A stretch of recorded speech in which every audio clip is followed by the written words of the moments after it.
Vamos a leer entonces San Juan capítulo 8,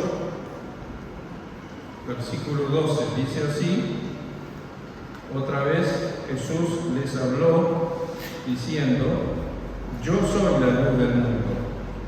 El que me sigue no andará en tinieblas, sino que tendrá la luz de la vida. Entonces los fariseos le dijeron: tú das testimonio acerca de ti mismo, tu testimonio no es válido. Respondió Jesús y les dijo: aunque yo doy testimonio acerca de mí mismo, mi testimonio es válido, porque yo sé de dónde he venido y a dónde voy. Pero vosotros no sabéis de dónde vengo ni a dónde voy. Vosotros juzgáis según la carne. Yo no juzgo a nadie. Y si yo juzgo, mi juicio es según la verdad, porque no soy yo solo, sino yo y el Padre que me envió. Versículo 17. Y en vuestra ley está escrito que el testimonio de dos hombres es válido. Yo soy el que doy testimonio de mí mismo. También el Padre que me envió da testimonio de mí. Versículo 19. Entonces le dijeron: ¿dónde está tu Padre? Respondió Jesús: ni a mí me conocéis, ni a mi Padre. Si a mí me conocierais, también a mi Padre conoceríais. Estas palabras habló Jesús en el lugar de las ofrendas, enseñando en el templo, y nadie lo prendió porque aún no había llegado su hora. A mí me pareció bueno repasar algunas cositas de la fiesta de los tabernáculos, que las hemos estado escuchando así. Algún hermano decía una parte, otro decía otro, porque a mí me ayudó a entender varias cosas que estuvieron pasando con Jesús en este momento. La fiesta de los tabernáculos, los judíos la festejan construyendo pequeñas cabañas de madera o tela llamadas sucás. Pero escuché un chiste que dice que ahora los judíos ya no hacen las sucás, sino que festejan la fiesta de los tabernáculos en un Zoom. Bueno, fue un chiste dicho por alguien que conoce la costumbre de los judíos. Pero en ese momento hacían esto, las cabañas llamadas sucás. ¿A dónde las hacían? En el patio de la casa. En el balcón, si era una casa que tuviera dos plantas, tuviera balcón. O en la calle. Las familias comían ahí adentro durante 7 días que era la fiesta y aún dormían ahí adentro. Digamos, las características de esta fiesta la podemos encontrar en el Deuteronomio capítulo 16, si quieren tomar nota, Levítico capítulo 23, Éxodo capítulo 27. Y lo hacían para recordar lo que habían vivido los antepasados de ellos durante su recorrido, su trayectoria, su camino en el desierto. 40 años estuvieron. Tuve oportunidad de leer en un texto que Dios los envió por el desierto, que era el camino más largo. 40 años estuvieron. Había un camino más corto, pero Dios se dijo: si yo los mando por ese camino, se van a encontrar enseguida con los filisteos y van a tener que pelear y van a retroceder, van a querer retroceder. Entonces Dios le indicó a Moisés un camino que era más largo y demoraron muchos años en encontrarse con quienes eran sus enemigos, y estuvieron 40 años por el desierto, ¿sí? Pero había otra cosa que hacían cuando festejaban la fiesta de los tabernáculos, 7 días, iluminaban el templo por fuera con grandes lámparas. He encontrado que ponían 4 grandes lámparas fuera del templo e iluminaban. Entonces a mí me pareció que todo esto que hemos estado revisando en San Juan tiene que ver con los mensajes, con lo que Jesús les decía a los israelitas. ¿Por qué? Porque, como dije recién, era para recordar a sus antepasados. El apóstol Pablo escribió en, a ver si lo tengo anotado, creo que es 1 Corintios, donde también dice que en realidad esas cosas quedaron anotadas, a ver si lo tengo acá, qué capítulo es.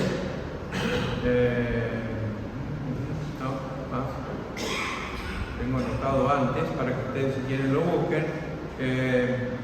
Pablo escribió que las cosas que están escritas del pasado de los israelitas es justamente 1 Corintios capítulo 10, para que sean para nosotros ejemplos y no cometamos los mismos errores. Conclusión: los antepasados son importantes. Son importantes. Lo tenemos escrito en la Biblia. ¿Sí? Yo les he contado algunas cosas, por ejemplo, a Juan y Gisela y a otros hermanos, de mis antepasados.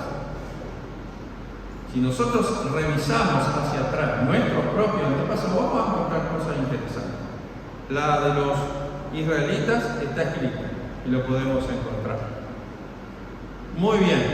Entonces ellos en esa fiesta repasaban las cosas, querían repetirlas de alguna manera, que les habían pasado en el desierto. Pero hubo algo muy importante que ellos vivieron, varias cosas, no las vamos a repetir a todas, que les pasaron durante el desierto. Ahora yo se los voy a ir citando. Pero hay algo que está en Éxodo capítulo 13, versículo 17. Dice: luego que el faraón dejó ir al pueblo, Dios no los llevó por el camino de la tierra de los filisteos, que estaba cerca, lo que contaba recién. Pues dijo Dios, para que no se arrepienta el pueblo cuando vea la guerra y regrese a Egipto. Por eso hizo Dios que el pueblo diera un rodeo por el camino del desierto del Mar Rojo. Vamos a versículo 20. Partieron de Sucot y acamparon en Etam, a la entrada del desierto. Jehová iba delante de ellos, de día en una columna de nube para guiarlos por el camino, y de noche en una columna de fuego para alumbrarlos, a fin de que anduvieran de día y de noche. Nunca se apartó del pueblo la columna de nube durante el día, ni la columna de fuego durante la noche. Y yo me noté, para citar, que en realidad Jesús fue tomando lo que el pueblo de Israel recibió en el desierto. ¿Qué recibieron? Agua. Lo primero que Dios les dio, agua. Jesús habló del agua, Juan capítulo 4 y capítulo 7. ¿Qué más les dio? Pan. Les dio el maná, Juan capítulo 6. ¿Qué más les dio? Pero estaban cansados de comer maná, se quejaron, y Dios que les dio codornices, lo que deba. Yo a veces digo, no nos alcanza la imaginación para tener idea de lo que fue eso. ¿Cuántas personas cruzaron el desierto? Más de 600.000 varones, sin contar los niños, lo dice el texto. Y yo hago esta cuenta: 600.000 por cuánto, por uno, por dos. Los varones tendrían hermanitos chiquitos, niños, hermanas, madre. Yo me atrevo a multiplicar por 5. 6 por 5, ¿cuánto es? 30. 3 millones de personas, probablemente. 3 poblaciones de las que habitan en Rosario. ¿Sí? Más o menos así. Y Dios hizo todo esto con todas estas personas. Es increíble, es extraordinario. Les dio la carne. ¿A dónde quedamos? La luz, lo acabamos de leer. La nube de fuego, que además de guiarlos, los abrigaba, porque de noche en el desierto hace frío. Y de noche los protegía con la nube y los guiaba. Todo eso le dio Dios en el desierto. Jesús dijo, versículo 12 que leímos, yo soy la luz del mundo. El que me sigue no andará en tinieblas, sino que tendrá la luz de la vida. ¿Sí? Estoy bajando. Pero ya en realidad, en Juan 1:9 podríamos leer que la luz verdadera que alumbra a todo hombre venía a este mundo. Era el aviso de que venía Jesús. ¿Sí? Si quieren coger y busquen San Juan 1:9. También en Juan capítulo 3, versículos 19 al 21, lo vamos a buscar porque lo tenemos acá cerquita. Capítulo 3, dije, 19 al 21. Esta es la condenación. La luz vino al mundo. Jesús ya estaba. Pero los hombres amaron más las tinieblas que la luz, porque sus obras eran malas. Pues todo aquel que hace lo malo detesta la luz y no viene a la luz, para que sus obras no sean puestas al descubierto. Pero el que practica la verdad viene a la luz, para que se ponga de manifiesto que sus obras son hechas de Dios. Ustedes deben haber notado, acá somos todos vivientes en Rosario, ¿no? Hace muchos años, algunos han nacido acá. Uno de los problemas que resaltaban del Rosario era que no estaba iluminada, ¿se acuerdan? Porque entonces en la oscuridad los ladrones aprovechaban para robar. ¿Y cómo le habían puesto a un sobrenombre que le pusieron al intendente Usandizaga? Lunita humana, porque alumbra y nada más. Eso dice una samba, ¿no es cierto? Y lo cargaban con eso, pero en realidad después se dieron cuenta que había que iluminar la ciudad. Para que por lo menos quienes quieren hacer las obras malas sean vistos, no se atrevan. ¿Sí? Es lo que dice acá. El que hace las obras que son malas, bajo la luz se ponen al descubierto, que es lo que hace el que practica la verdad. Y eso lo acabamos de leer en Juan, capítulo 3. En realidad, las luces que estaban fuera del templo eran externas, como la luz de fuego. Pero en realidad Jesús estaba, hablando de una luz interior para las personas. Una luz interior.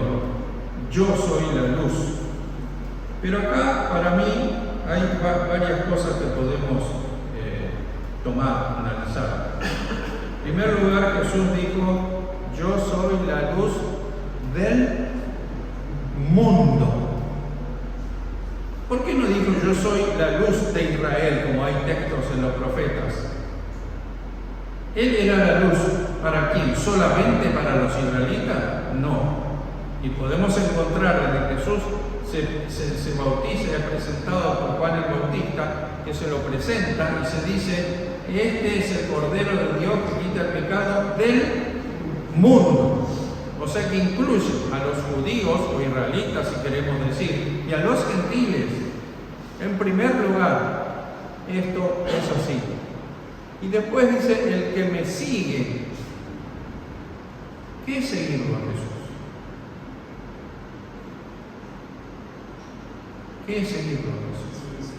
El que cree. Jesús hoy no está físicamente con nosotros. Allí estaba. O sea que lo podían seguir, pero muchos de los que lo seguían, podemos encontrar el Evangelio de San Juan, lo seguían por la comida. O cuando Él les decía lo que tenían que hacer, lo que tenían que creer, pegaban la vuelta. El que me sigue es el que cree, el que se hace mi discípulo. Eso se lo decía también a los discípulos que después fueron los apóstoles. El que me sigue y tiene la luz, no andará en tinieblas, sino que tendrá la luz de la vida.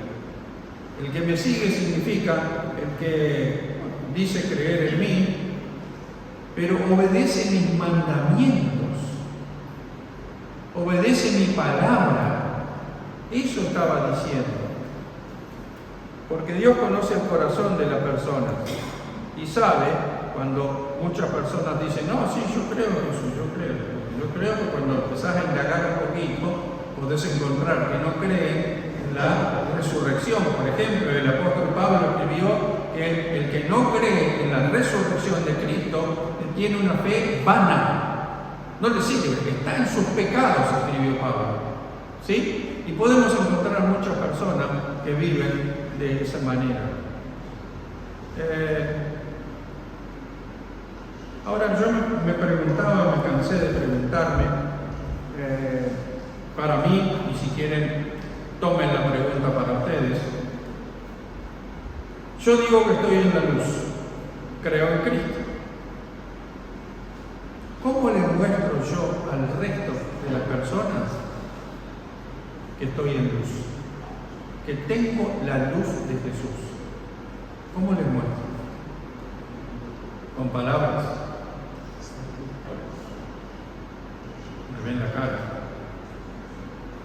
Y entonces empecé a buscar las cosas que Jesús dijo, o sea, que Jesús planteó en forma directa, y las cosas que Jesús dejó para los que iban a ser sus apóstoles lo dijeran. Los mensajes a las iglesias, no anoté todo, me hice una lista, fui buscando y anotándome. En primer lugar, el encuentro de Jesús con la mujer samaritana. ¿Se acuerdan? Lo vimos acá. ¿Sí? Fue una demostración de Cristo, a pesar de que estaban peleados, ni se hablaban. Jesús mostró que Dios no hace acepción de personas. Le mostró a Pedro, hagan memoria, Hechos capítulo 10, le tuvo que mostrar a Pedro, y Pedro lo confesó en la casa de Cornelio. Ahora he entendido, dijo Pedro, que Dios no hace acepción de personas, porque ellos creían que solamente Cristo había venido para los israelitas. Y Dios le tuvo que hacer dar cuenta que Dios no hace acepción de personas. Muy bien. No me hace falta mirar allá porque tengo mi propio reloj. Y ese está adelantado. Yo he escuchado, he visto en alguna iglesia alguna vez algo que me pareció que se hacían diferencias. Pero en realidad, después, creo que las diferencias entre mujeres y varones se hacen siguiendo el Antiguo Testamento, ¿sí? La reunión de Israel en el templo. Lo viví, tuve una iglesia así. Pero también he escuchado que en algunas iglesias, no sé si en Argentina, pero fuera de Argentina, se hace diferencia por raza, por ejemplo, por nivel económico. Porque entonces, ¿por qué escribió Santiago? haciendo diferencia entre el pobre y el rico, porque pasaban esas cosas y quizás estén pasando, pero Dios no hace acepción de personas, no hace diferencia de raza, de lengua. Lo podemos encontrar en Apocalipsis, de toda raza, lengua, nación. Muy bien, el apóstol Pablo a los romanos, y a mí me llama la atención que estas cosas, los apóstoles, sobre todo, encontré cosas en las cartas de Pablo, están escritas a las iglesias. Quiere decir que en las iglesias pasaban estas cosas que Pablo les escribe. Si no, ¿a quién les escribe? ¿A los gentiles que están afuera, a los no creyentes? No, a las iglesias les está escribiendo, a los creyentes. Romanos capítulo 12, versículo 18. Estad en paz con todos. En lo que de vosotros depende, de ustedes depende, estar en paz con todos, no con algunos y con el otro, los otros me pelean. Porque es frecuente que algún cristiano se pelee con otros cristianos, o que se pelee con el vecino. Y Dios nos dice, en lo que depende de vos, está en paz con todos. ¿Te guste o no te guste la cara de eso? ¿Sí? Efesios capítulo 4. No lo vamos a buscar, tengo leído acá escrito un pedacito de cada uno. Efesios capítulo 4. Hablar la verdad cada uno con su prójimo. Repito, ¿quién escribe esto? A los creyentes. Este es Éfeso. Quiere decir que había algunos que no cumplían con este mandamiento. 4:26, Efesios 4:26. Airaos, pero no pequéis. ¿A quién le escribe? Yo puedo decir, ¿sabes cómo brilla la luz de Jesús en mí? Y me peleo con todo el mundo, y me enojo. ¿Está la luz de Jesús en mí? ¿Se nota la luz? Efesios 4:28. El que robaba, no robe más, sino trabaje para tener para sí y para compartir, dice el texto. ¿Sí? Repito, le escribe a los creyentes de esta iglesia, no robe más. Quiere decir que había algunos que metían la mano o hacían algo que no debían en esa iglesia. Efesios 4:29. Ninguna palabra corrompida salga de vuestra boca.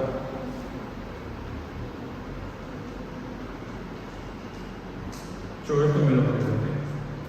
Si quieren, pregúntenselo ustedes mismos.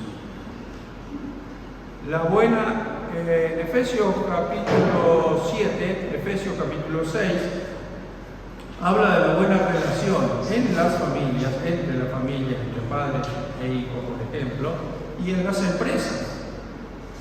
Empleado con el patrón. Los líos que arman algunos creyentes en las empresas. Mejor no enterarse. ¿Dónde está la luz de Jesús? Filipenses 4. El apóstol Pablo escribió: todo lo puedo en Cristo que me fortalece. Como una conclusión, Pablo le escribe a los de la iglesia y le dice: miren, yo sé vivir en necesidad y sé vivir también en abundancia. Ahora, yo les confieso que el que les habla también tuvo con su familia periodos de escasez. Y sé lo que es vivir en escasez. Y sé de otros hermanos que han vivido en escasez. Y después el Señor lo corrigió. Y les dio abundancia. A algunos les dio abundancia, o por lo menos todo lo necesario. Y acá tengo que contar algo. Hace unos días estuve con un hermano que no es de acá, que es mayor que yo, compartiendo una charla una noche. Y me llamó la atención que siempre cuando hablo con él y hablamos en confianza, tenemos confianza uno con el otro, siempre me saca el mismo tema. La pregunta que me hace a mí, como si yo fuera el experto, Rubén, ¿vos qué pensás de esto que está pasando en el país, en la Argentina? ¿Para dónde vas a ir? ¿Cómo vamos a hacerlo? ¿Cómo vamos a estar? Y no es la primera vez que lo pregunta, me lo ha preguntado en los gobiernos anteriores, como hace tiempo que nos conocemos. Es como que su preocupación es cómo funciona la economía y cómo lo afecta la economía. Y yo me fui de ese encuentro pensando, digo, lo voy a llamar y le voy a citar este texto para que lo lea. Algunos me dirán, bueno, era el apóstol Pablo, pero había mucha gente ahí, y hay muchos creyentes que viven con necesidades. El Señor hará las cosas a su tiempo. Filipenses capítulo 4. Ya me anoté otro. 1 Corintios capítulo 6, 18 dice: huid de la fornicación, que está de onda en la sociedad, ¿o no? Se juntan, se separan, se casan, se divorcian, van a vivir juntos, viven separados, porque hay toda una especie de doctrina que les enseña que vivan separados, cuando quieran se juntan. ¿No escucharon eso? Y a veces eso también nos toca en la iglesia, en alguna iglesia quizás, ojalá no, huir de la fornicación. Y para terminar, como este tema ya fue tratado, la verdad que yo no quería tomar todo el pasaje completo, pero le voy a dar la conclusión. El testimonio de Jesús es verdadero. Y eso ya lo hemos visto, si quieren ir a buscarlo, en San Juan capítulo 5, versículo 30. Ahí también estuvimos viendo esto, que la gente le cuestionaba, sobre todo los fariseos, le cuestionaba que él daba testimonio de sí mismo.